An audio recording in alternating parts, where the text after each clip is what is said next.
నమస్కారం. ఈరోజు మనం చాలా ఇంట్రెస్టింగ్, నిజం చెప్పాలంటే కొంచెం డిఫరెంట్ అయిన ఒక టాపిక్ గురించి మాట్లాడుకోబోతున్నాం. అదే శరణాగతి. అంటే ఓటమిని అంగీకరించడంలో ఉన్న పవరేంటో ఈరోజు మనం చూద్దాం. వినడానికి కొంచెం విచిత్రంగా ఉంది కదూ, ఓడిపోవడమేంటి, అందులో పవరుండటమేంటి అని. కాని మన బలహీనతను ఒప్పుకోవడమే మనకొక అభేద్యమైన రక్షణ కవచంలా ఎలా మారుతుందో ఇప్పుడు మనం తెలుసుకుందాం. Let's start. సో ముందుగా మీకో ప్రశ్న. మనం ప్రాపంచిక కోరికలను కంట్రోల్ చేసుకోవడానికి పెట్టుకున్న కఠినమైన ఆధ్యాత్మిక సాధనలు, రూల్స్ అన్నీ పూర్తిగా ఫెయిల్ అయినప్పుడు ఏమవుతుంది? అంటే మనం ఎంత ట్రై చేసినా మన మైండ్ మన మాట వినకపోతే, ఆ కోరికల సుడిగుండంలో చిక్కుకుని టెంప్టేషన్స్కి మనం లొంగిపోతే పరిస్థితేంటి? ఇది మనందరికీ జీవితంలో ఎప్పుడోకప్పుడు ఎదురయ్యే సహజమైన ఘర్షణ, అవునా? అసలు ఈ ప్రాబ్లం ఎక్కడ స్టార్ట్ అవుతుందో తెలుసా? మన పంచేంద్రియాలే మన మనస్సుకు మెయిన్ డోర్స్ లాంటిది. ఒక చిన్న ఎగ్జాంపుల్ చెప్తాను వినండి. మీరు ప్రశాంతంగా రోడ్డు మీద వెళ్తున్నారు. సడన్గా ఒక స్పీడ్ కారొచ్చి ఒక చిన్న కుక్కపిల్ల మీదకు దూసుకురావడం మీరు చూశారు. అఫ్కోర్స్ ఆ కుక్కపిల్లకి ఏం కాకపోయినా సరే, ఆ ఒక్క సీన్ చూడగానే మన మనస్సులోని ప్రశాంతత ఎంతగా చెదిరిపోతుందో ఆలోచించండి. ఒక చిన్న ఇన్సిడెంట్ మన ఇన్నర్ పీస్ని ఎలా స్పాయిల్ చేస్తుందో అర్థమైంది కదా. ఇంద్రియాల ద్వారా లోపలికి వెళ్లే ప్రతి విషయమూ మనస్సును అలా కదిలించేస్తోంది. దీన్నే ఇంకోలా అర్థం చేసుకుందాం. ఎంతో ఇష్టపడి ఒక మొక్కను తెచ్చి ఒక చీకటి గదిలో పెట్టి దానికి వెలుతురు, నీరు ఇవ్వకపోతే ఏమవుతుంది? సింపుల్, అది బతకలేదు కదా. ఎగ్జాక్ట్లీ, మన మనస్సు కూడా అంతే.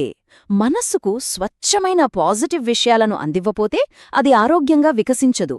మైండ్ బాగుండాలంటే దానికి కరెక్ట్ నరిష్మెంట్, అంటే సరైన పోషణ చాలా అవసరం. అందుకే ఇక్కడ సంస్కారం అనే ఒక ఇంపార్టెంట్ పాయింట్ వస్తుంది. సంస్కారం అంటే ఏదో పెద్ద పదం కాదు. మన పంచేంద్రియాల ద్వారా లోపలికి వెళ్లే వాటిని కంట్రోల్ చేస్తూ మనస్సును ప్యూరిఫై చేసే ప్రాసెస్. అంటే సింపుల్గా చెప్పాలంటే, మన నుండి ఒక మంచి పని జరగాలంటే ముందు మన మైండ్లో మంచి ఆలోచనలు అనే విత్తనాలు పడాలి. అది మంచి విషయాలు వినడం, చూడడం ద్వారానే జరుగుతుంది. ఒక మంచి లైఫ్కి ఇదొక బేస్ లాంటిదనమాట. రైట్, ఇక్కడే మీకొక పెద్ద డౌట్ రావచ్చు.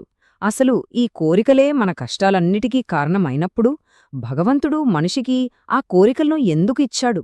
అసలు ఈ వ్యామోహాలు లేకపోతే ఇన్ని తలనొప్పులుండేవి కావు కదా అనిపిస్తుందా? నాకూ అనిపించింది. బట్ దానికి ఆన్సర్ ఏంటంటే, కోరికలు అనేవి బై డీఫాల్ట్గా చెడ్డవి కావు. వాటికంటూ ఒక గొప్ప పర్పస్ ఉంది. ఫర్ ఎగ్జాంపుల్, పితృరుణాలు తీర్చుకోవడానికి, ఒక మంచి ఫ్యామిలీని స్టార్ట్ చేయడానికి, ఇలా ధర్మబద్ధమైన బాధ్యతలను నెరవేర్చడానికే ఈ కోరికలున్నాయి. అయితే ప్రాబ్లం ఎక్కడ వస్తుందంటే, ఆ కోరికలు లిమిట్స్ క్రాస్ చేసి ఒక బలహీనతగా, ఒక వ్యసనంగా మారినప్పుడే అసలైన చిక్కులొచ్చి పడతాయి. సరే, మరి ఈ పరిస్థితుల నుండి బయటపడటమేలా? ఇందుకు రెండు స్పష్టమైన మార్గాలున్నాయి. ఫస్ట్ది కఠినమైన సాధన ద్వారా డిసిప్లిన్తో మనస్సును శుద్ధి చేసుకోవటం. కానీ నిజం చెప్పండి, ఇది అందరికీ ప్రాక్టికల్గా వర్కౌట్ అవుతుందా? కష్టం కదా. సో మన సాధన ఫెయిల్ అయినప్పుడు, మన వల్ల కానప్పుడు ఏంటి దారి? అక్కడే వస్తుంది రెండో మార్గం. అదే సంపూర్ణ శరణాగతి. ఇదొక అల్టిమేట్ ఆప్షన్ అన్నమాట. ఈ కాన్సెప్ట్ మొత్తాన్ని ఒకే ఒక్క లైన్లో చెప్పాలంటే, శరణాగతి అంటే భగవంతుని దగ్గర మన బలహీనతను ఒప్పుకోవడం. దేవుడి దగ్గరికి వెళ్ళి నేను పర్ఫెక్ట్, నేనన్నీ కంట్రోల్ చేయగలను అని నటించాల్సిన అవసరం అస్సలు లేదు. నా వల్ల కావడం లేదు, నా మైండ్ నా కంట్రోల్లో లేదు, నేను టెంప్టేషన్స్ని ఆపుకోలేకపోతున్నాను అని జెన్యూన్గా, ఓపెన్గా ఒప్పుకోవడమే శరణాగతి. లిటరల్గా మన అసమర్థతను యాక్సెప్ట్ చేయడమే నిజమైన భక్తి. ఇప్పుడు ఈ శరణాగతి ప్రాక్టికల్గా ఎలా పనిచేస్తుందో చెప్పడానికి మన మూల గ్రంథాలలో ఒక సూపర్ స్టోరీ ఉంది. చూడండి. రాత్రి సరిగ్గా 8 గంటలకు ఒక రాజు తన సామాన్య బంటుకి ఒక ఉంగరమిచ్చాడు. తీరా చూస్తే అది శత్రురాజు ఉంగరం. ఆ బంటుకేం చేయాలో తెలీక 8:45కి ఆ చీకట్లో ఉంగరం పట్టుకుని టెన్షన్గా తిరుగుతున్నాడు. 8:50కి డ్యూటీలో ఉన్న సైనికులు అతన్ని చూసి గూఢచారి అనుకుని వెంటనే అరెస్ట్ చేశారు. ఇంకేముంది, సరిగ్గా 9 గంటలకల్లా ఆ బంటు నేరుగా రాజుగారి దగ్గరికి వెళ్ళిపోయాడు. మామూలుగా అయితే ఒక బంటు రాజుని కలవాలంటే ఎన్ని పర్మిషన్స్ కావాలి, కాని ఇక్కడ అవేవి లేకుండా డైరెక్ట్గా వెళ్ళిపోయాడు. భలే ఉంది కదా స్టోరీ. ఇందులో అసలు ట్విస్ట్ ఏంటంటే, ఆ శత్రురాజు ఉంగరం ఇంకేదో కాదు, మనం వదిలించుకోలేకపోతున్న మన ప్రాపంచిక కోరికలే.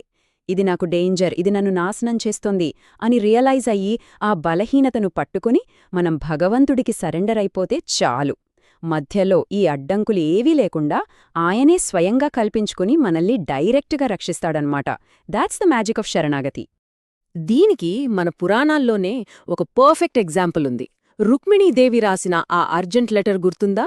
శిశుపాలుడి బారి నుండి తనను రక్షించమని తన నిస్సహాయతను ఎక్స్ప్రెస్ చేస్తూ శ్రీకృష్ణుడికి ఆవిడొక లేఖ పంపుతుంది, వెంటనే వచ్చి నన్ను రక్షించు అని. అందులో అణువణువున ఒక సంపూర్ణ శరణాగతి కనిపిస్తుంది. ఆ లెటర్ చదివిన మరుక్షణం భగవంతుడు ఏమాత్రం ఆలోచించలేదు. ఒక్క సెకండ్ కూడా లేట్ చేయకుండా ఇమ్మీడియట్గా వచ్చి ఆవిడను రక్షించాడు. కపటం లేని ఆర్తితో అడిగితే ఆ దైవం క్షణాల్లో మనకోసం వస్తుందని ఇది ప్రూవ్ చేస్తుంది. సరే, ఇలాంటి శరణాగతి పొందిన వాళ్ల బిహేవియర్ ఎలా ఉంటుందో తెలుసా? ఒక చిన్న కంపారిజన్ చూద్దాం. మనం దానం చేసేటప్పుడు 2 రకాల మోటివేషన్స్ ఉంటాయి. ఒకటి ఈగోతో చేసేది, నాకుంది వాడికి లేదు, నేనిస్తున్నాను అని తీసుకునేవాళ్లని చిన్నచూపు చూస్తూ చేయడం. రెండవది నిజమైన సేవ, అంటే మనం జస్ట్ ఒక ఇన్స్ట్రుమెంట్ మాత్రమే అని ఫీలవడం, దేవుడే ఆ వ్యక్తి రూపంలో వచ్చి తీసుకుంటున్నాడని గౌరవంగా ఫీలవడం. అందుకే మన ధర్మంలో దానం ఇచ్చేవాడే తీసుకునేవాడి కాళ్లకు దండం పెడతాడు. ఎందుకంటే ఆ భాగ్యం కలిగించినందుకు దేవుడికి థ్యాంక్స్ చెప్పుకోవడమే కదా అసలైన శరణాగతి. ఇక్కడ ఈగోకి అసలు ప్లేసే లేదు. 101 ఇది కేవలం ఒక నెంబర్ కాదు సుమా. కాళీయుడు అనే భయంకరమైన పాముకి ఉన్న 101 పడగలివి. శ్రీకృష్ణుడు ఆ 101 పడగల మీద ఎక్కి చేసిన కాళీయ మర్దనం, దైవిక జోక్యం ఎంత బ్రహ్మాండమైనదో ఆలోచించండి. అసలు దేవుడు అంతటి మహాద్భుతాన్ని ఎందుకు చేసినట్లు? కేవలం తన గొప్పదనం చూపించుకోడానికా? అస్సలుగాదు. ఎందుకంటే ఆ నాట్యం కృష్ణుడు తనకోసం చేయలేదు. ఆ మడుగులోని విషపు నీరు తాగి చనిపోతున్న అమాయకమైన ఆవులను, గోపాలకులను కాపాడటం కోసమే చేశాడు.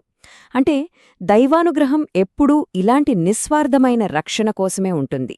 తమను తాము దేవునికి అప్పగించుకున్న వాళ్లు సొసైటీలో వల్నరబుల్గా ఉన్నవాళ్లకు హెల్ప్ చేసే ఒక సాధనంగా మారిపోతారు. ఇక ఫైనలీ ఒకసారి లోతుగా ఆలోచించండి. నా వల్ల కాదు, నేను నా ఇంద్రియాలను జయించలేను అని సంపూర్ణంగా ఓటమిని అంగీకరించడమే యాక్చువల్గా ఒక మనిషి సాధించగల అతిపెద్ద ఆధ్యాత్మిక విజయమా? అబ్సల్యూట్లీ. ఎప్పుడైతే మనం మన ఈగోని పక్కన పెట్టి మన బలహీనతను దేవుని ముందు నిర్భయంగా ఓపేసుకుంటామో అప్పుడే మనకు అత్యున్నతమైన రక్షణ దొరుకుతుంది. శరణాగతి అంటే చేతకానితనం కాదు, అది మనల్ని మనం ఒక మహాశక్తికి అప్పగించుకోవడం. సో ఈ అద్భుతమైన ఆలోచనను మీతో ఉంచుకోండి. మళ్ళీ ఇంకో ఇంట్రెస్ట్